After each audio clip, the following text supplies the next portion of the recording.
70 years after one of the seminal horrors in civil rights history, the gun used to kill 14-year-old Emmett Till is on display for the first time. The brutal torture and then shooting of Till with the Ithaca .45 caliber pistol galvanized a movement after his mother insisted his disfigured body be shown in an open casket. So, as she said, the world could see what they did to my baby. Hezekiah Watkins was 10 when Till died. At 14, imprisoned as a freedom rider, and he was at the museum for the unveiling. I got a little teary when I saw the gun. It made me reflect back on me, the number of times I was beaten, the time I was shot at. And I just hope his story is never forgotten and that it lives on and on. So now, at a time when President Trump has ordered the government to minimize the stories of Black heroes and the history of racism, to focus on the, quote, brightness and success of the country's history, the Mississippi Civil Rights Museum does have another piece of an important story that is still unfolding. Joining me now is Patrick Weems, Executive Director of the Emmett Till Interpretive Center, and Reverend Al Sharpton, founder and president of the National Action Network and host of MSNBC's Politics Nation. Patrick, this gun was long thought lost, but now donated to the museum by an anonymous family from the Mississippi Delta. Why is it important to have it on display? Yeah, 70 years ago, Mamie Till said, "Let the world see." And this artifact does exactly that. It helps us continue to tell the truth about the violence that happened in 1955. Do you think, as you hear what Hezekiah said about keeping that story alive, that we are in danger of not having these stories told? Yeah, I mean, I think it's up to all of us, right, that these stories continue. We can't just rely on the federal government or the state government to do this work. It's up to every single American citizen, if you care about this country, that we should tell the whole story, the good, the bad, and the ugly. And this is one of those stories that holds it all. And one of those heroes, obviously, Rev, is Emmett Till's mom. 50,000 people went by the coffin of Emmett Till.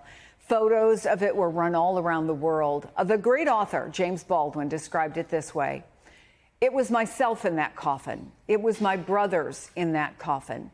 I can't describe it so precisely because it had been so mutilated.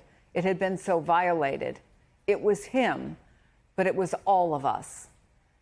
Can you help folks understand that sentiment? And do you think that the gun helps to tell that story?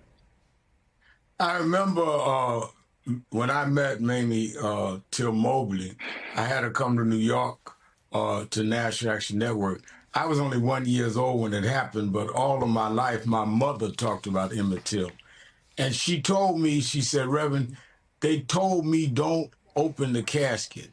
And she was in the Church of God in Christ, as I grew up in the Church of God in Christ. She said, "My bishop let me open the casket. I wanted the world to see what they did to my son." And Jet Magazine, a black-owned magazine owned by John Johnson at the time, put it out, and it really drove home the brutality people were suffering in the South. And Rosa Parks said later that when she sat down in the front of the bus in Montgomery a year later, and they told her she had to move, all she could think about is Emmett Till in that casket, and she wouldn't move. That gave her the real determination to fight back. Rosa Parks, I think Emmett Till's death and murder set a whole new phase of activism all the way through the Martin Luther King era. So the gun being now discovered, that led to this brutal slaying that was the impetus for the modern civil rights movement, is extremely important, because it shows that this artifact, some will say, but an instrument of hate that was used for one situation that was normalized, ends up now being something that we can say they thought they were shooting down people, and it really was the shots that uplifted a whole movement and changed the country. Patrick, there was no justice for Emmett Till or his mother because The two men tried for his murder were acquitted by an all-white jury, but thousands of pages about it were released by the federal government just last week, including hundreds of letters sent to the FBI after that acquittal. Did that release give us new information or at least help our understanding of Till's torture and murder? Yeah, I think it helps contextualize what was taking place in 1955. There's still more files that the FBI has. There's still more people that were involved in the murder that we don't know their exact name. So there's still more information even 70 years later that can be discovered. Like the gun itself, right? So, Wright Thompson's book, The Barn, made mention of the gun, and that's how we know about it. That's why it's at the Civil Rights Museum down in Jackson. So we continue to learn new information even 70 years later. There's a lot we still don't know about this, and a lot we still don't have, Rev, as you know. A cousin of Till, who was alive at the time of the 1955 murder, said, I hope you guys can find the ring and the cotton gin. He wants the whole story told.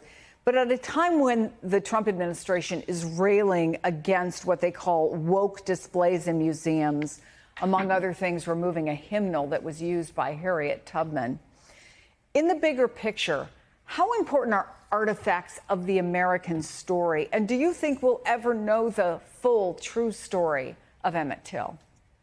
Well, I think it's very important. These artifacts are important because it gives us a place in history, and it gives us what was occasions that change history.